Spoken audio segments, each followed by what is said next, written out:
तो आज का हमारा जीएस का सेशन आ जाएगा जो काफ़ी इम्पोर्टेंट आप सभी के लिए रहता है, जिसको हम डेली बेसिस पे शाम को 8 बजे डिस्कस करते हैं।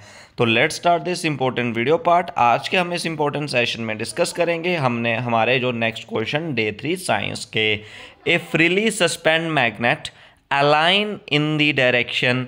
जो एक मैग्नेट होता है उसको जब हम फ्रीली सस्पेंड कर लेते हैं वो अपने आप को किस दिशा में सस्पेंड कर लेता है, north south, north west, north east या साउथ वेस्ट। तो इसका सही आंसर आपने बताना है। तो इस क्वेश्चन का सही आंसर आपने बताना है कि एक मैग्नेट है, फ्रीली सस्पेंडेड मैग्नेट है, वो अपने आप को किस दिशा में अलाइन कर लेता है। तो वो अपने आप को जो मैग्नेट है वो अलाइन कर लेता है in the north south direction. ठीक है, north south direction, option number A. इसके साथ ही जो अर्थ है वो खुद जो एक मैग्नेट की तरह बिहेव करती है, जब हम उसको फ्रीली सस्पेंड करते हैं तो उसमें भी जो डायरेक्शन होती है वो नॉर्थ और साउथ ही हमें दिखाई देती है। ठीक है, ये आपने याद रखना है।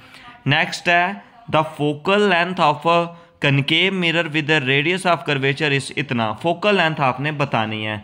अब फोकल लेंथ का फार्मूला होता है, फोकल लेंथ की हम बात करें F is equal to R/2, यानी कि half of the radius of curvature. Radius अगर 20 है तो फोकल लेंथ कितना आ जाएगा, 2/20, यानी कि 10 centimetre is the right answer इस क्वेश्चन का आ जाएगा।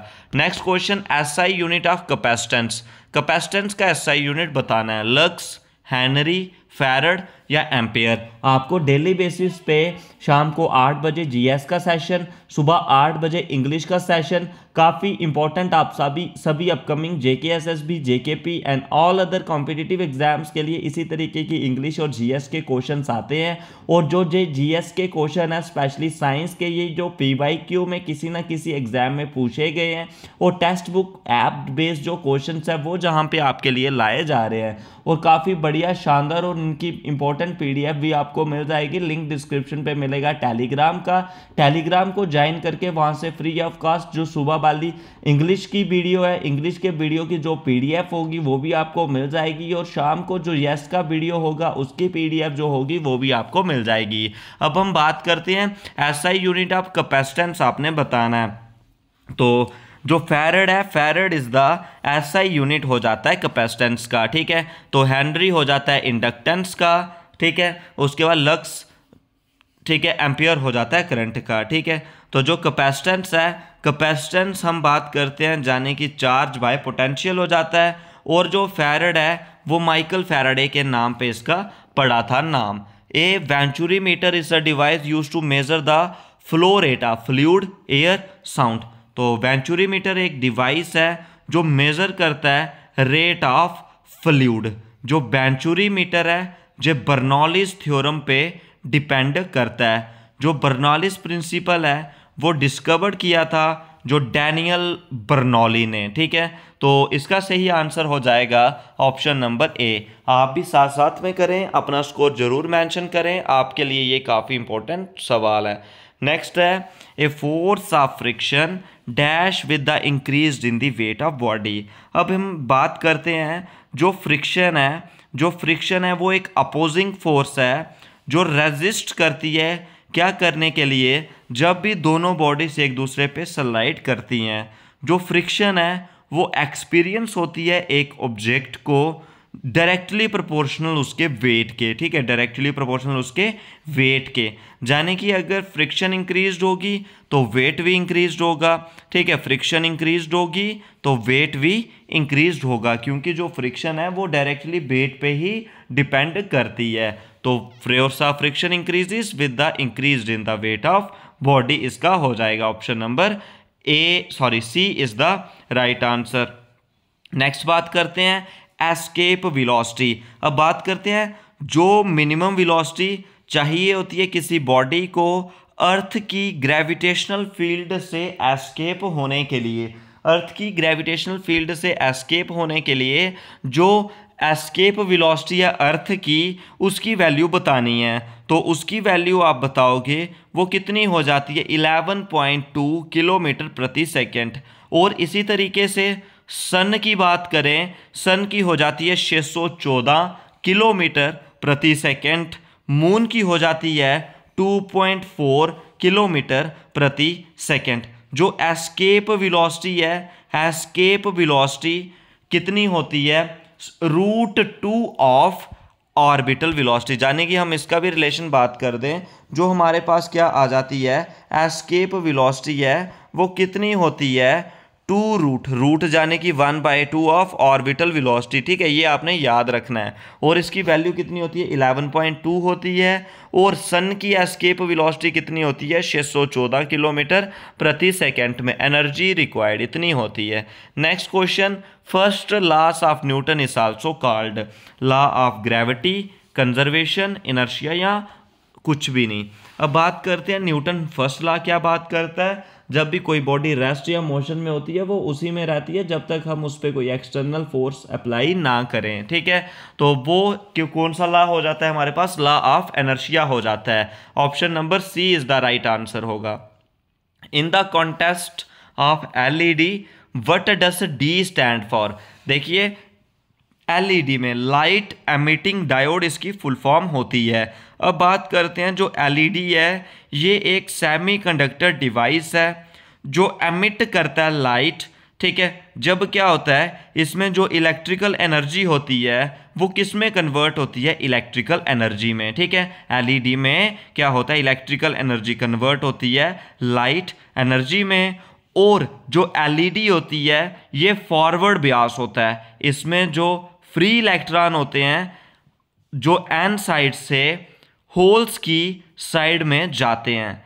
जो लाइट एमिटिंग डायोड यानी कि एल और डी होती है वो एमिट करती हैं visible light, invisible infrared light जब फॉरवर्ड बियास होते हैं। ठीक है, ये आपने याद रखना है।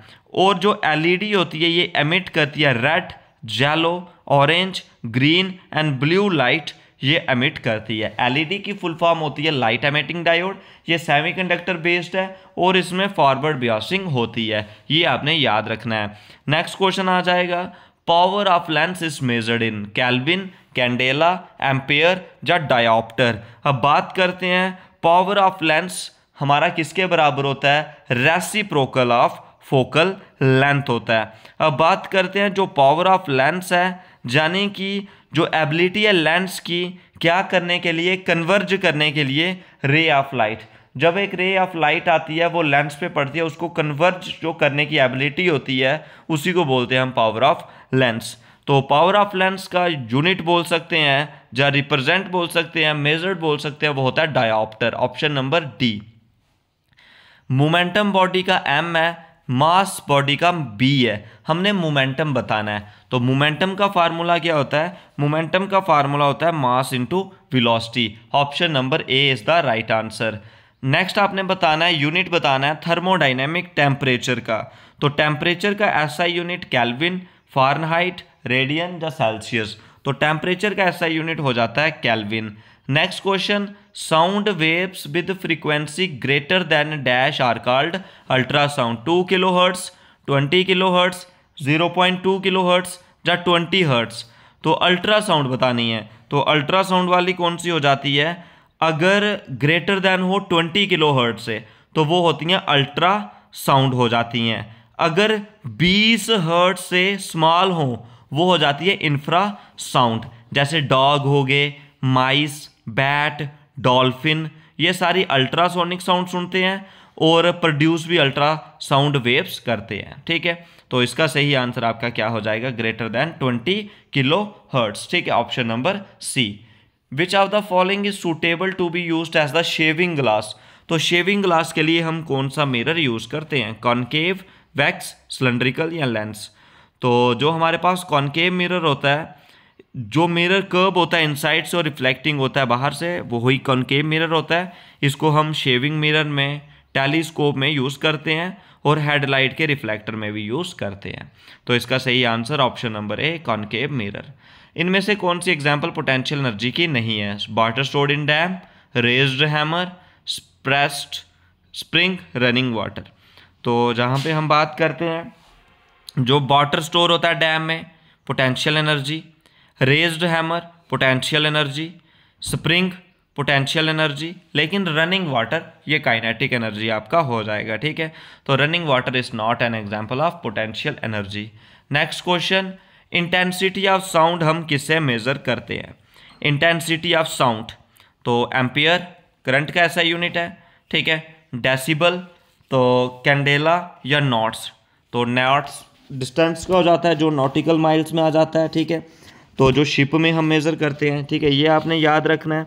उसके बाद जो हम नेक्स्ट बात करते हैं, जो कैंडेला है वही इसका हो जाता है ल्यूमिनस इंटेंसिटी का एसआई यूनिट हो जाता है, ठीक है, इसको आपने याद रखना है।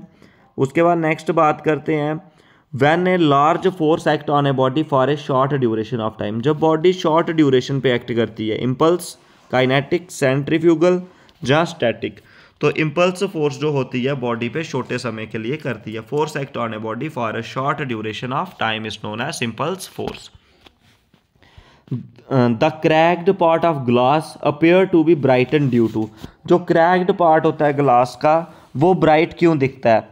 Total internal reflection, refraction, diffraction या रिफ्लेक्शन। जो क्रैक्ड पार्ट होता है ग्लास का, वहाँ पे क्या होता है कि जो ग्लास एयर का इंटरफेस बन जाता है, जहाँ पे जो टोटल इंटरनल रिफ्लेक्शन करती है। टोटल इंटरनल रिफ्लेक्शन जो होती है, जो भी लाइट होती है, जब सेम मीडियम में रे ऑफ लाइट इंसिडेंट होती है और जो उसमें दो मीडियम एक्ट करते हैं, एक एंगल ऑफ इंसिडेंस जब ग्रेटर देन होता है क्रिटिकल एंगल से, तो वहाँ पे ऐसी चीज़ें देखने को मिलती है। नेक्स्ट क्वेश्चन, अर्थक्वेक को मेज़र करने के लिए, अर्थक्वेक को मेज़र करने के लिए हाइड्रोमीटर, तो ये हो जाएगा वाटर, ठीक है। Barometer atmospheric pressure, seismograph instrument है जो डायरेक्ट डिटेक्ट करता है इंटेंसिटी ऑफ अर्थक्वेक। पॉलीग्राफ जो होता है ये हम डिटेक्टर के लिए यूज़ करते हैं, ठीक है, जैसे रेस्पिरेशन, ब्लड प्रेशर या पल्स को। बैरोमीटर हम मेज़र करते हैं, जहाँ पे बैरोमीटर हम एटमॉस्फेरिक प्रेशर के लिए यूज़ करते हैं, और हाइड्रोमीटर वाटर जाने की लिक्विड के केस में हम उसको मेज़र करते हैं, ठीक है। जो हाइड्रोमीटर जहाँ एरियोमीटर होता है ये मेज़र करते हैं, इससे हम ग्रेविटी ऑफ फ्लूइड भी मेज़र करते हैं, ठीक है, ये आपने इसका याद रखना है। Next question, which of the following quantities remain constant and do not change from place to place? Mass, weight, force, gravity. तो जो फिजिकल क्वांटिटी हैं वो क्लासीफाई होती हैं फंडामेंटल और डिराइव्ड में। तो जहाँ पे हम बात करते हैं इसका क्या हो जाएगा, जो मास है वो चेंज नहीं होता एक जगह से दूसरी जगह पे। नेक्स्ट क्वेश्चन आ जाएगा, for transferring heat which of this would be an ideal material? Heat transfer करने के लिए कौन सा सही रहेगा? Steel, woollen thread, wooden plank या वाटर? तो हीट को ट्रांसफ़र करने के लिए जो स्टील रॉड है वो सही रहेगा, क्योंकि जो मेटल है वो गुड कंडक्टर होते हैं हीट एंड इलेक्ट्रिसिटी के। तो जो स्टेनलेस स्टील है वो एक गुड कंडक्टर नहीं होता हीट का। जो वुडन थ्रेड है, जहाँ वुडन प्लैंक है, ये पोर कंडक्टर हैं हीट के। और ये मटेरियल सारे के सारे इंसुलेटर हैं, जिसके कारण हम जहाँ से हीट है वो ट्रांसफ़र नहीं कर सकते। तो ये आपके लिए ऑप्शन नंबर ए हो जाएगा। ये कुछ इंपॉर्टेंट जीएस के क्वेश्चंस थे, और सुबह डेली बेस पे इंग्लिश सेशन और शाम को 8 बजे जीएस सेशन, इनके इंपॉर्टेंट पीडीएफ भी आपको मिल जाएंगे। तो आज के इस वीडियो सेशन में बस इतना ही। कुछ भी डाउट्स हों तो कमेंट सेक्शन में ज़रूर पूछें। वीडियो को शेयर करें, लाइक करें और चैनल को सब्सक्राइब करें।